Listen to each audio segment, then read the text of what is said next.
அரசியல் வந்தோன்னு கேட்டாங்க. இதுக்கு என்ன அரசியல் தெரியும்? திரு கமலஹாசனை பற்றி கேட்குற கேள்வி தான் என்ன அப்போ கேட்டாங்க. நான் 25 ஆண்டுகளுக்கு முன்பே அரசியலுக்கு வந்தவர். இன்று இருக்க அனைத்து இந்திய அண்ணா திராவிட முன்னேற்ற கழகத்தின் தோழர்கள் அனைவருக்கும் முன்பே நான் புரட்சி தலைவருடன் பயணித்தவர். அது எவ்வளோ பேருக்கு தெரியும்? தெரியாது. எப்படி தெரியும்னா, கல்லூரி நாட்களிலே புரட்சி தலைவர் அவர்கள் மக்கள் திலகம் அவர்களின் தீவிர ரசிகனாக, உன்னை அறிந்தார் என்ற பாடலை பல மேடைகள் பாடியவனாக, உண்மையான ரசிகனாக இருந்த நான் கல்லூரி நாட்களில் அவர் முதன்முறையாக கவர்னர் மாளிகைக்கு திராவிட முன்னேற்ற கழகத்தின் மீது ஊழல் புகாரை கொடுக்க சென்ற போது அந்த கூட்டத்திலே இந்த படை போதுமா, இன்னும் கொஞ்சம் வேண்டுமா என்று கேட்டவன் இந்த சரத்குமார். கட்சி துவங்குவதற்கு முன்பே புரட்சி தலைவருடன் பயணித்தவன் நான். நீங்களும் இப்ப வந்தீங்க. அந்த வாகனத்தில் அமர்ந்தது யார் தெரியுமா? ஒன்று கம்யூனிஸ்ட் கட்சியின் தலைவர் கல்யாண சுந்தரம், மற்றொன்று கம்யூனிஸ்ட் கட்சியின் தலைவர் KTK தங்கமணி அவர்கள். KTK தங்கமணி அவர்கள் யார் என்று உங்களுக்கு தெரியுமா? சிறந்த ஒரு பாராளுமன்ற உறுப்பினர். சிறந்த பாராளுமன்ற உறுப்பினர் என்று சொல்லும் போது, he was one of the finest parliamentarian in the country. சிறந்த பேச்சாளர், பாரட்லா, கிரேட் ஆரட்டர், சிறந்த பேச்சாளர். நேரு அவர்கள், தங்கமணி அவர்கள் பாராளுமன்றத்துக்கு வந்து விட்டாரா, வந்திருக்கிறாரா, கேள்விகள் கேட்க போகிறாரா, எப்படிப்பட்ட கேள்வியை கேட்க போகிறார்கள், அந்த கேள்விகளுக்கு நம்மளிடம் பதில் இருக்கிறதா என்று கேட்பார். அந்த KTK தங்கமணி யார்? எதற்காக சரத்குமார் KTK தங்கமணி பற்றி பேசிக் கொண்டிருக்கிறார் என்று சொன்னால், KTK தங்கமணி ஒரு மனைவியும் என் தாயாரும் ஒன்றாக பிறந்த சகோதரிகள். அரசியல் பாரம்பரியம் எங்க துவங்கி இருக்கிறது என்று சிந்தித்து பார்த்துக் கொள்ளுங்கள். அதன் பிறகு என் பெரியப்பா சீபா ஆதித்தனார். சீபா ஆதித்தனார் தினத்தந்தியின் நிறுவனர். தினத்தந்தியின் நிறுவனருக்கும் சரத்குமாருக்கும் என்ன சம்பந்தம்? KTK தங்கமணி, சீபா ஆதித்தனார், என் தந்தை மறைந்த ராமநாதன் அவர்கள் 3 பேரும் 3 அக்கா தங்கைகளை திருமணம் செய்திருக்கிறார்கள். அப்ப சரத்குமாருக்கு அரசியல் தெரியுமா தெரியாதா? கூட்டுறவுத்துறை அமைச்சராக திராவிட முன்னேற்ற கழகத்தில் இருந்தார், சபாநாயகராக இருந்தார். அருகிலிருந்து அவரை பார்க்கின்ற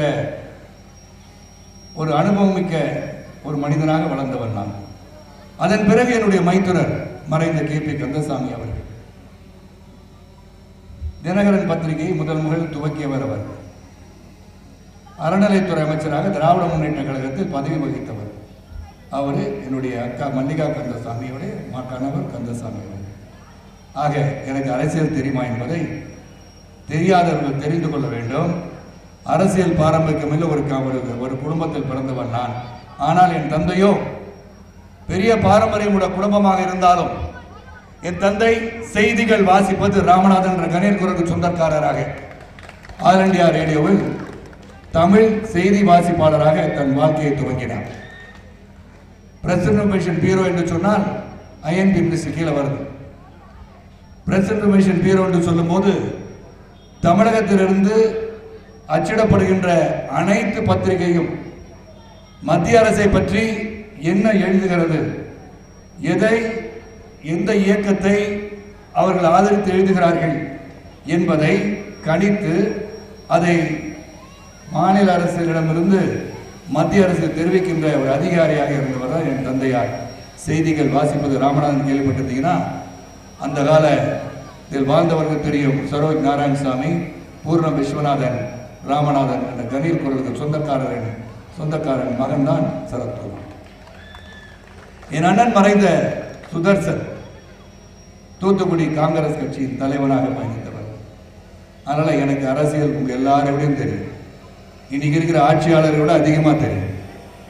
ஆக இதுதான் எங்கள் குடும்ப பாரம்பரியம். அரசியல் தெரியுமா தெரியாதானா? அரசியல் தெரியுமான்னு தெரியாதா நீங்க இப்ப தெரிஞ்சிருக்கீங்க.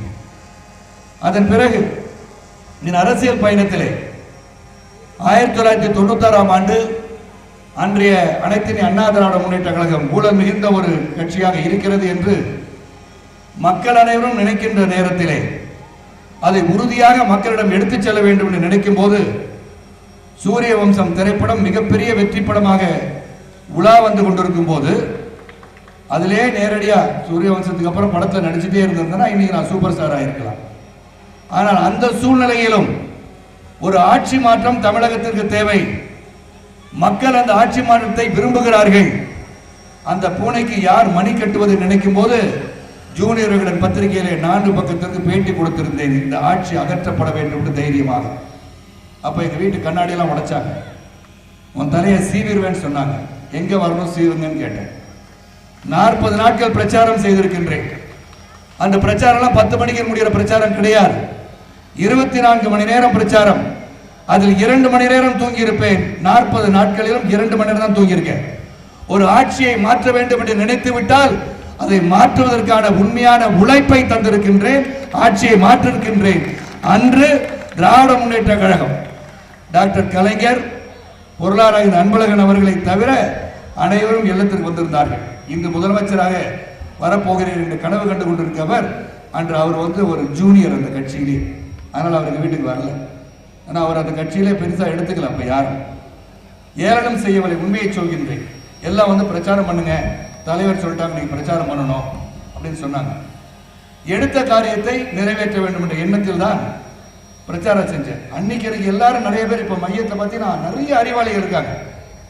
ஏன்னா அறிவாளிகளை அருகில் வைத்திருப்பவர் தான் உண்மையான தலைவனாக இருக்க முடியும். முட்டாள்கள் வச்ச தலைவனாக முடியாது. அவன் ஜாலரா மட்டும் அடிப்பான். சொல்றதுல ஆமாங்க, ஆமா, ஐயோ கரெக்ட் தான், கரெக்ட் தான். முயலுக்கு 3 கால், ஆமாங்க 3 கால் தாங்க. காக்கா பறக்காது, பறக்காதுங்க, அப்படி சொல்றவங்க இருக்கிறது தான் நாடு. ஆனால் அப்படிப்பட்ட சமயத்திலே நான் ஒரு 40 சீட்டு கேட்டிருந்தேன்னா கண்டிப்பா கொடுத்திருப்பாங்க. ஏன்னா 13 ஆண்டுகளுக்கு மேல் ஆட்சி அதிகாரத்தில் அமராமல் இருந்தவர்கள் திராவிட முன்னேற்ற கழகம். ஆனால் இன்னைக்கு பேசுவாங்க எல்லாரும். அன்று 40 நாட்கள் அயராது உழைத்து தமாக சின்னத்தை எப்படி காட்டுன்னு தெரியாது அவங்களுக்கு. சைக்கிள் சின்னத்தை இப்படி காட்டினதே சரத்குமார் தான். சைக்கிள் சின்னத்தை இப்படி காட்டி இப்படி காமிச்சா அது உதயசூரியன். அதை புதுசாக கண்டுபிடிச்சு சொன்னதே நான் தான். அப்ப அந்த 40 நாட்கள் பயணித்திருக்கின்றேன். வீட்டை கண்ணாடியெல்லாம் உடைச்சிட்டாங்க. உன் தலையை சீவிடுவேன்னு சொன்னாங்க. நான் கேட்டேன் எங்க சீவுவீங்க? அப்படி சீவிரலாம் வீட்டில் சீவுங்க, வெளியே சீவினா எங்கேயோ போய் விழுந்துடும் தலை. அதனால என்னெல்லாம் மிரட்ட முடியாது யாராலும். இறைவனுக்கு மட்டும் கட்டுப்பட்டவன் நான். எதுக்காக சொல்ல சார், பேச வேண்டிய நிலைமை வந்துருது. இந்த நிலைமை இப்போ வந்துருச்சு. ஆகவே பேசிக் கொண்டிருக்கின்றேன். அதன் பிறகு டாக்டர் கலைஞர் அவர்கள் இன்றும் மதிக்கின்ற ஒரு தலைவராக தான் நினைத்துக் கொண்டிருக்கின்றேன். அவர் பாசறையில் வளர்ந்தேன் என்று சொல்லி நான் பெருமை கொள்கின்றேன். புரட்சி தலைவருக்கு பெரிய ரசிகனா. இன்னைக்கு புரட்சி தலைவர் யாரும் எது சொன்னாங்கன்னா கோவமே வராது. சரத்குமார் கண்டிப்பா கோவம் வந்துடும். ஆக டாக்டர் கலைஞருடன் பயணித்தவன். அறிவு, ஆற்றல், திறமை எங்க இருக்கிறதோ அவனை உடனே வெளியே அனுப்புறதுக்கான காரியத்தை நல்லாவே பண்ணாங்க. வச்சு செஞ்சிருவாங்க. அதனால்தான் குடும்பம் மட்டும்தான் இருக்கும். வேற யாரும் வர முடியாது. அங்கே திருச்சி சிவா சகோதரர் காமராஜ் சிவா இருக்கார். பார்லிமெண்ட்ல பேசினாலும் அவ்வளோ அழகாக பேசுவார். அவர் இன்னைக்கு அந்த கட்சியில் சாதாரண ஒரு பார்லிமெண்ட் உறுப்பினர் தான். தலைவரே ஆக முடியாது. எனக்கு குடும்பம் தான் இருக்கு, வரிசையாக இருக்கு. கிட்டத்தட்ட 150 பேர், 200 பேர். அடுத்த தேர்தலில் 234 பேர் குடும்பம் மட்டும் தான் நிற்கும். ஆனால் அவ்வளோ பேர் வந்துட்டாங்க இப்போ. அதனால் வேற யாரும் அந்த கட்சிக்கு வேலை செய்யாதீங்க. 234 தொகுதி அவங்க தான் நிற்பாங்க. அது இப்போ தெரிஞ்சவங்க சீட்டே கிடைக்காது உங்களுக்கு. அந்த மாதிரி அது ஒரு கட்சி. அதன் பிறகு ஓராண்டு காலத்துக்கு பிறகு அங்கிருந்து வெளியேற்றப்பட்டேன் இல்லை, வெளியே வந்துட்டேன். காரணம், டாக்டர் கலைஞரால் மதிக்கப்பட்டவன் நான். எனக்கு மட்டும்தான் அந்த இயக்கத்தை விட்டு வெளியே வரும்போது பலரும் சென்றிருக்கிறார்கள். தம்பி சுப்ரீம் சார் சரத்குமார் தங்கள் முடிவை மாற்றிக்கொள்ள வேண்டும் என்று கேட்டது என்னை மட்டும்தான் டாக்டர் கலைஞர்கள் கேட்டிருக்கிறார்கள். உச்சி முகந்திருக்கிறார்கள், முத்தம் தந்திருக்கிறார்கள். எதுக்கு சொல்றேன்னா, இந்த பாரம்பரியம் அவர் பாசறையில் பயின்றவர் நான். அதன் பிறகு பாராளுமன்றத்துக்கு அமிச்சாங்க. 5 வருஷம் அங்கே இருந்தேன். அதன் பிறகு பேசக்கூட கூடாதுன்னாங்க. அங்கே ஒருத்தர் இருந்தார் கொரடா. யாரை கேட்டு பேசுறீங்க? என்னை கேட்டு பேசுங்க. நாங்கள் இல்லைங்க, நல்ல கேள்வி, அந்த கேள்வி பதில் சொல்லலாம்ல. ஐயோ பேசவே கூடாது, தலைவர்கிட்ட கேட்டு பேசணும். எப்படி 10 மணிலேருந்து 11 மணிக்குள்ள செஷன் நடக்கும். நான் வெளியே போய் ஃபோன் போட்டு ட்ரங்க் கால் போட்டு தலைவரை பேசலாம்னா கேள்வி நேரமே முடிஞ்சு போயிடும். அப்படியே ஒரு கட்சி அது. ஆக அதில் பயணித்த பிறகு புரட்சி தலைவருடன் 10 ஆண்டுகள் பயணித்தேன். நீங்க நல்லா சிந்திச்சு பாருங்க. ஒருவரை எதிர்த்து ஆட்சியை அகற்ற வேண்டும் என்று அவர்களை எதிர்த்து பிரச்சாரம் செய்த என்னை அவர்கள் சேர்த்து கொண்டார் என்று சொன்னால், அறிவு, ஆற்றல், திறமை, உண்மை, நியாயம், தர்மம் என்னிடம் இருக்கிறது என்ற ஒரே காரணத்திற்காக புரட்சி தலைவர்கள் 10 ஆண்டு காலம் அவர்கள் பயணித்திருக்கின்றேன். அந்த 10 ஆண்டு காலம் பயணம் அவங்ககிட்ட சில பாடங்கள் கற்றுருக்கேன். அங்கேயும் என்ன பிடிக்கல. நிறைய பேருக்கு இந்த அறிவு, ஆற்றல், அழகு எல்லாம் பிடிக்காது. ஒரு பயம் வந்துடும். எங்களுக்கெல்லாம் அப்படி கிடையாது. எனக்கும் திரு கமலஹாசன் அப்படி கிடையாது. கூட இருக்கவங்க அறிவாளியா இருக்கணும். எங்களுக்கு அறிவு சொல்றவங்க தான் பக்கத்தில் இருக்கணும். நல்லதை செய்ய வேண்டும், தொலைநோக்கு சிந்தனை இருக்க வேண்டும், தொலைநோக்கு பார்வை இருக்க வேண்டும். பல ஊர்களுக்கு சென்று பல கருத்துக்களை சொல்கின்ற மனிதர்களை தான் அருகில் வைத்திருக்க வேண்டும். அப்படி இருக்கனால தான் அங்கேருந்து இருந்தேன் கொஞ்ச நாளைக்கு. ஆனால் இப்போ நம்ம தேவைப்படலை. ஏன்னா அவங்க வரும்போது எல்லாருமே மஞ்சள் பையோடு வந்தாங்க. இப்போ மஞ்சள் பையெல்லாம் கிடையாது, பெட்டி பெட்டியாக இருக்கு அவங்ககிட்ட. அது வந்து எக்கச்சக்கமாக வச்சுருக்காங்க. ஆமாம், அது அவங்க மட்டும் வச்சுப்பாங்க. அது பாதுகாத்துக்கிட்டு இருக்கணும். அதனால தான் ஓட்டுக்கு பணம் கொடுக்குறேன்னு சொல்கிறாங்க. இது என்னுடைய அரசியல் வாழ்க்கை, அரசியல் பயணம். ஆகவே இந்த தேர்தலிலே ஒரு முடிவு செய்தோம், நாம் தனித்து போட்டியிட வேண்டும் என்று. தனித்து போட்டியிட வேண்டும் என்று சொல்லும் போது இரு ஜாம்பவான்கள் பணத்தை செலவழிக்க வேண்டிய சூழ்நிலை உருவாக்கி கொண்டிருக்கிறது. அப்படா என்ன பண்ணலாம்? வெள்ளையனை வெளியேற்றுவதற்கு 200 ஆண்டுகளுக்கு வேண்டும் நாட்டை ஆண்டு கொண்டிருந்த வெள்ளையனை வெளியேற்ற வேண்டும் என்று சொன்னால் இந்தியாவில் இருக்க எல்லாரும் ஒன்று திரண்டதான் முடியும் என்ற எண்ணம் வந்தது போல இரு திராவிட இயக்கங்களை வீழ்த்த வேண்டும் என்று சொன்னால் அது சாதாரண பணி அல்ல. நம் சக்திகளை ஒன்று திரட்டினால் சிறப்பாக இருக்கும் என்ற அடிப்படையிலே என் அன்பு சகோதரர் கமலஹாசன் அவர்களை சந்தித்து பேசிய போது இந்த கூட்டணி உருவானது. ஏற்றுக்கொண்டார்கள், நான் அவரை ஏற்றுக்கொண்டேன். நான் சீனியர், பல பேர் கேட்டாங்க, நீங்கள் 25 ஆண்டுகள் அரசியல் களத்தில் இருக்கிறீர்கள், திரு கமலஹாசன் அவர்கள் 1 ஆண்டு தானே இருக்கிறார் என்று. 1 ஆண்டு காலம் அல்ல, 25 ஆண்டு காலம் ஒரு பயணித்திருந்தாலும் இன்று ஒரு தலைமை ஏற்கின்ற தகுதி அவருக்கு இருக்கிறது என்று சொன்னால் தளபதியாக இருப்பதில் எனக்கு ஒன்றும் கவலை கிடையாது. ஒரு சிறந்த தளபதி இருக்கும் போது அரசன் வெற்றி பெற்று விடுவான். நான் தளபதியாக இருக்கிறது எனக்கு ஒன்றும் கவலை கிடையாது. நாளைக்கு அந்த தளபதியை அந்த அரசன் நீங்கள் அரசராக இருங்கள் என்று சொல்கின்ற வாய்ப்பு கூட வரலாம். அதில் சுயநலம் இருக்கக்கூடாது. அந்த சுயநலம் இல்லாத காரணத்தினால்தான் இன்று இரு திராவிட இயக்கங்கள் அகற்றப்பட வேண்டும் என்ற சூழ்நிலை உருவானதன் அடிப்படையிலே ஒரு நல்ல ஒரு சக்தியை, ஒரு முயற்சியை எடுக்க வேண்டும் அடிப்படையில் மக்களின் முதல் கூட்டணி உருவாகி இருக்கிறது. இங்கு அன்பு சகோதரர் பேசுகையிலே சொன்னார்கள், நீங்க நல்லா சிந்திச்சு பாருங்க, 1967ஆம் ஆண்டுக்கு பிறகு தொடர்ந்து இரு திராவிட இயக்கங்கள் தான் தமிழ்நாட்டை ஆண்டு கொண்டிருக்கின்றன. வேற யாரும் வர முடியல. இவங்களை மாத்திரம் அவங்க, அவங்கள மாத்திரம் இவங்க, மாத்தி மாத்தி வந்துட்டு இருக்காங்க. அதனால நாடு என்ன இருக்கு, செழிப்பா இருக்கா? நீங்க நல்லா சிந்திச்சு பாருங்க. எவ்வளவு இடத்துல வந்து குளம் குட்டைகள் இருந்ததெல்லாம் இந்த வீடுகளாக மாறிவிட்டன. காரணம் என்ன? அந்த வீடு கட்ட பர்மிஷன் கொடுத்தது யாரு? நீங்க தானே. எது கொடுத்தீங்க? பெட்டி கை மாறிடுச்சா? சிந்திச்சு பார்க்கணும். விருகம்பாக்கம் ஏரியா இருக்கு, ஏவிஎம் ஸ்டுடியோலாம் இருக்கு சென்னையில். அது மிகப்பெரிய ஏரியாக இருந்த இடம். இப்பொழுது மழை பெய்த பிறகு வெள்ளம் வருகிறது சொன்னால் ஏரியாக இந்த இடம் வெள்ளம் தானே வரும். அப்ப ஏரியா இருந்ததை நீங்கள் தூர்வாரி சிறப்பாக வைத்தால் தண்ணீர் பிரச்சனையே தீர்ந்திருக்கும் அல்லவா? அந்த சிந்தனை இல்லாமல் நீங்கள் செயல்பட்டு இருக்கிறீர்கள். நிறைய இருக்கு பேசுறதுக்கு, ஆனால் எனக்கு 20 நிமிஷம் தான் எனக்கு கிடைச்சிருக்கு. ஆக நீங்கள் சிந்தித்து பார்த்தீர்கள் என்று சொன்னால் இவர்கள் தங்களை பாதுகாத்துக் கொள்வதற்காக தேர்தல் நடத்தி கொண்டிருக்கிறார்கள். 5 வருஷத்துக்கு அப்புறம் தேர்தல் வரும், பணத்தை கொடுத்தா ஓட்டு போட போறாங்க, நம்மளை கேள்வி கேட்க மாட்டாங்க. நீங்க ஒருத்தர் கேட்டார் என்ன, நான் உங்களை கேள்வி கேட்கலாமான்னு, கேளுங்கன்னு. சாதாரணமாக கூட பழகிட்டு இருக்காங்க. அவர் எம்எல்ஏ ஆனப்பறம் அவர் பார்க்கவே முடியல, ஏன் அப்படின்னா, நீங்க கேள்வி கேட்கல, நீங்க எப்போதும் பேசுற மாதிரி, டேய் ராமு வாடாங்க அப்படின்னு கேட்டுட்டு வந்திருப்பான். நீங்க ஐயா சொல்லுங்க ஐயா அப்படி நீ போய் கை கட்டி நிக்கிற, உன் கூட தானே சுத்திட்டு இருந்தான். அவன் இன்னைக்கு மாட மாளிகை கோட கோபுரம் கட்ட பிறகு ஐயா ஆயிடுவான். நான் எப்படி ஆவான்? எங்கே வந்து பணம் கேட்டியா? நீ போய் கேட்கல. கேட்கறது பயம். ஏன்னா பயம் என்ன ஏதாச்சும் பண்ணிடுவான்னு சொல்றான். நீ பார்த்த அவர் இடத்துல அந்த பயம் எதற்காக? சாவு ஒரு முறை தான் வரும். ஜூலியஸ் சீசர் சொல்வார், cowards die many times before the death, but the valiant days of death but once. கோழைகள் தினமும் செத்து மடிகிறார்கள், வீரனுக்கு சாவு ஒரு முறைதான் என்று ஜூலியஸ் சீசர் ஷேக்ஸ்பியர் நாடகத்திலே சொல்லியிருக்கிறார். அதில் முட்டாள்தனமா முடி எடுத்து போய் செத்துடக்கூடாது, வாழணும். ஆனால் தினமும் பயந்துட்டு கூடாது. சொல்ல வேண்டிய கருத்துக்களை ஆழமாக சொல்ல வேண்டும்.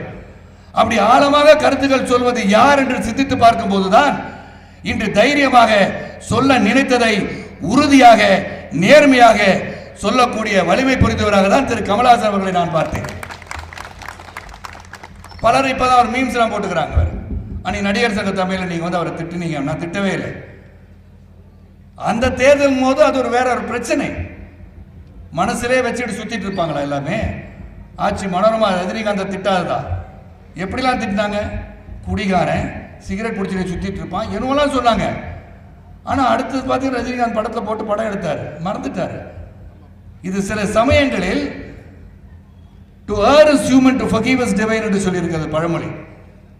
குற்றம் செய்வது மனித இயல்பு, மன்னிப்பது தெய்வத்தின் செயல் என்று. அதனால சில சமயங்களில் ஏதோ ஒரு உணர்ச்சியில் பேசும்போது சிந்தித்து பார்த்திருப்பார் கமல் அவர்கள், நானும் சிந்தித்து பார்த்திருப்பேன்.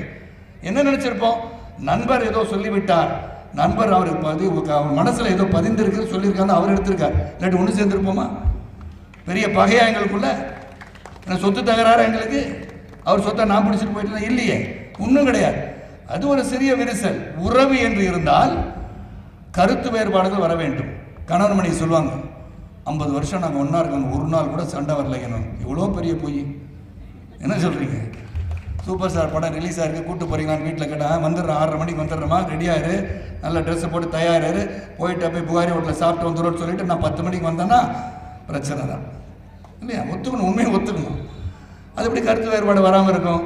ஆக எந்த ஒரு உறவு என்று இருந்தால் அந்த உறவில் கருத்து வேறுபாடுகள் வரும், வர வேண்டும், அதை தீர்த்து கொண்டு பயணிக்க வேண்டும். அதுதான் கருத்து வேறுபாடு, அதுதான் உறவு. அப்போதான் உறவு வலிமையாக இருக்கும். அப்படிப்பட்ட உறவு ஏற்பட்டு.